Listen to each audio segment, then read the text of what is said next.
Hello and welcome to Cornish Surf Campers.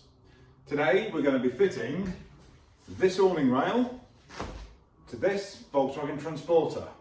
But first of all, let's get it sheeted up to protect the bodywork.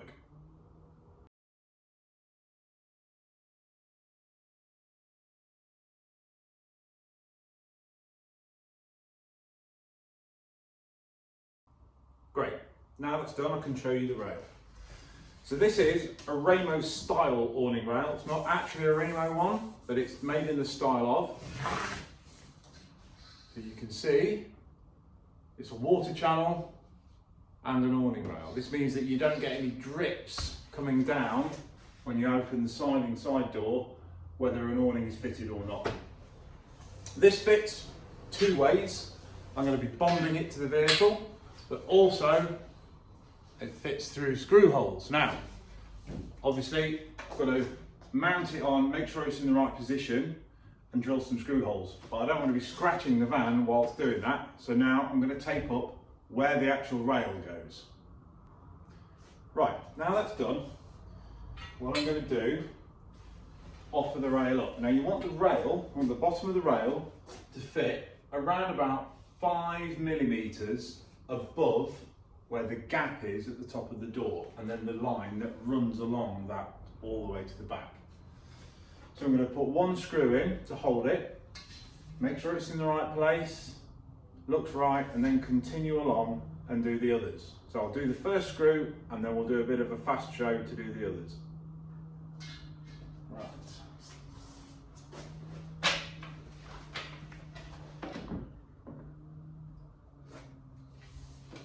So, about 5 mil above,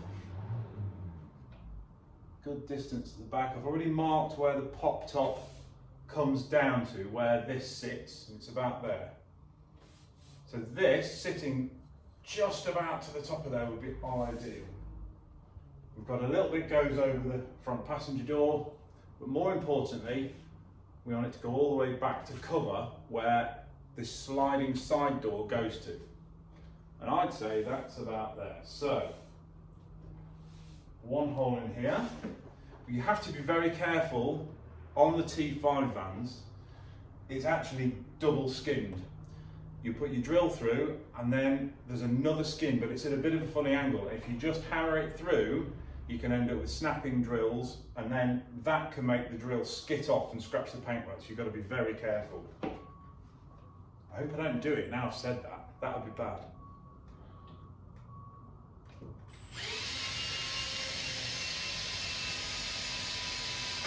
So I've marked where the hole's going to go. It's much easier if I'm not holding this at the same time.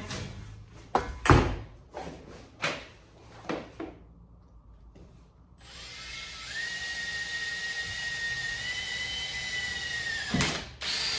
you feel that, it dropped through and hit the next skin, which is about that far in. Now the screws we've got aren't massive. They don't need to be. The screws are only that big. So you could argue that actually I don't need to go through the second skin, but I'm going to just in case, because if this hits it and diverts off, it'll make a mess of the job.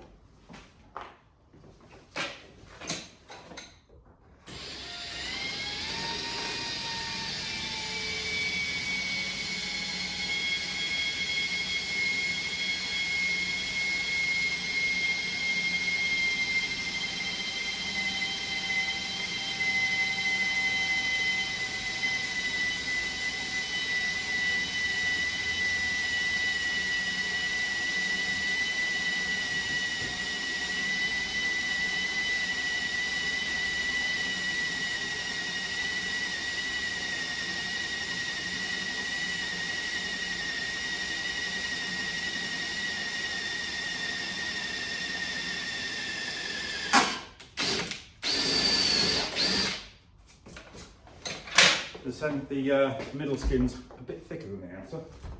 Right. Screw, drive up. Let's get this mounted. So I'm going to mount all of the screws, mark where the awning rail goes, then take it off again because we're going to have to put a special primer, Sikaflex primer on this and on the van, then put the bonding onto the back of this, then screw it on.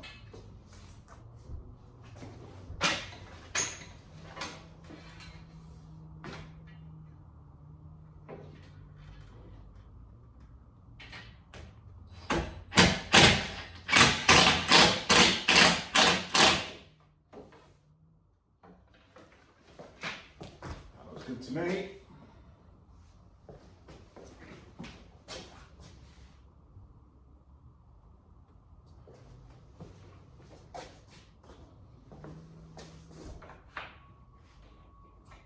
Yep, let's get the rest of the screws in.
Now that's done, we can prime the bodywork and the rail before we put the Circuflex sealant on. I'm going to be using Stixel, and the primer that you want is this Sika Primer 206. When we put that on, that helps the adhesive sealant stick to the paintwork using a special primer. Same way as you'd put primer on before painting other surfaces with the top coat. Not only does it help it stick and take off some of the pressure from the screws if you've got an awning in high winds, but it also makes sure that no water is going to seep down behind the awning rail and drip into your doorway. So let's get that done.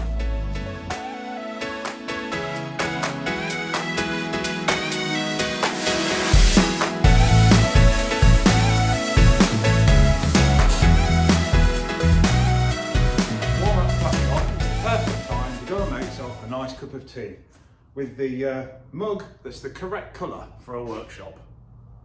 Probably should wash it really. Now we're going to put the adhesive sealant on. So I'm going to put that onto the actual awning rail itself. Not going to go too mad with it. We want it mainly along the top and certainly around the screw holes, but also going to put some along the bottom because, you know, where it's going to be sitting on the bodywork, we don't want it to be rubbing and scratching. So we're going to put it on there, offer it up, screw it on, and that will be the final fit, and then we'll put the end caps on. So let's crack on.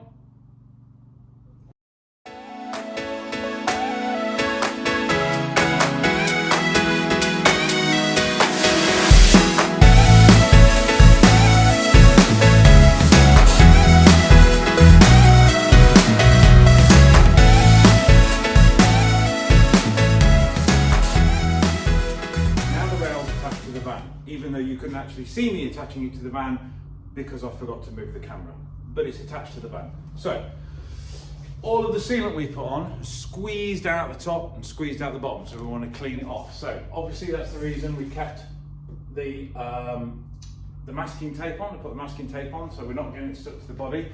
Now, little trick, get a cap from a can, like an aerosol can, squeeze it, make sure it doesn't snap, squeeze it, and then we take it along and it collects up the excess sealant and leaves a nice smooth edge.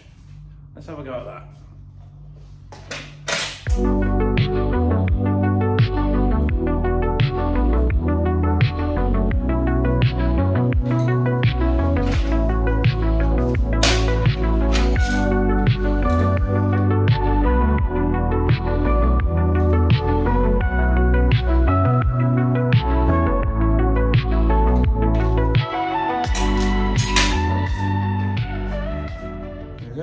see that? That's collected up the excess sealant which had come out, leaving a nice smooth seal on the top. Right, I'll do the bottom now. Not quite so much coming out the bottom, but that's not so important.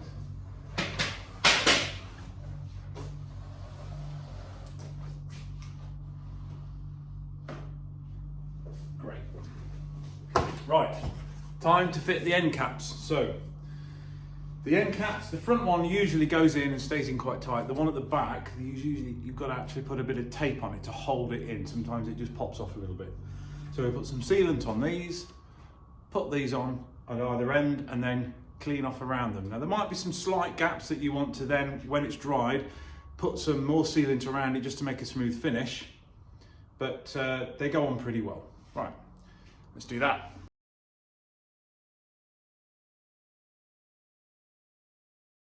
Just thought I'd show you these before I clean the excess sealant off. So that's how they should sit.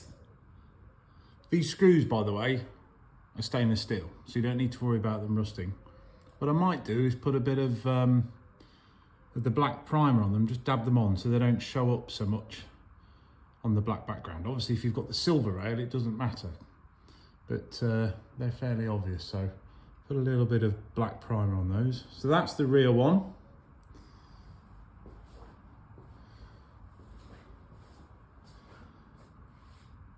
And that's the front one.